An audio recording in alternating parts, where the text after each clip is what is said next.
কাজিৰঙাত elevated corridor হওঁতেও তেওঁ বিৰোধিতা কৰিছে।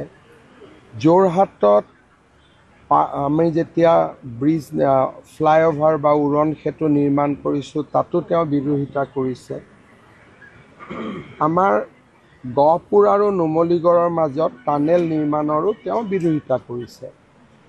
মই দেখাত তেওঁ হয়তো ভাৰতত বা অসমৰ উন্নতি হোৱাটো নিবিচাৰে, কাৰণ তেওঁৰ যিহেতু গোটেই পৰিয়ালটোৱে ইংলেণ্ডত থাকে, তেওঁ নিশ্চিতভাৱে ভাৰত আৰু অসমৰ উন্নতি হোৱাটো তেওঁ কেতিয়াও নিবিচাৰিব। আৰু তেওঁ বিচাৰিব যে ইংলেণ্ডৰ উন্নতি হওক, পাকিস্তানৰ উন্নতি হওক। তেওঁ কেতিয়াও নিবিচাৰিব যে যোৰহাট গুৱাহাটী অসমৰ উন্নয়ন হওক।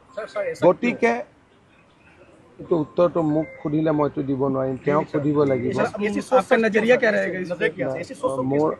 মইতো তেওঁৰ শৰীৰত প্ৰৱেশ কৰি তেওঁৰ হৈ উত্তৰ দিব নোৱাৰোঁ। গতিকে উত্তৰ তেওঁ দিব লাগিব। তেওঁ চিঠি লিখিছিলে আৰু চিঠি লিখাতকৈ তেওঁতো টেলিভিশ্যনতে বিৰোধিতা কৰিছিলে। যোৰহাটৰ উৰণ সেতু নহয়, গোটেই উজনি অসমৰ ডেভেলপমেণ্টটোকে তেওঁ বিৰোধিতা কৰি আহিছে ইমান দিন ধৰি। এই গোটেই ব্যৱস্থাসমূহত তেখেতে বিৰোধিতা কৰে, আৰু কিয় বিৰোধিতা কৰে তাৰ উত্তৰটো মই দিয়াত অপাৰগ, আৰু মোৰ দিয়াৰ ধৃষ্টতাও নাই।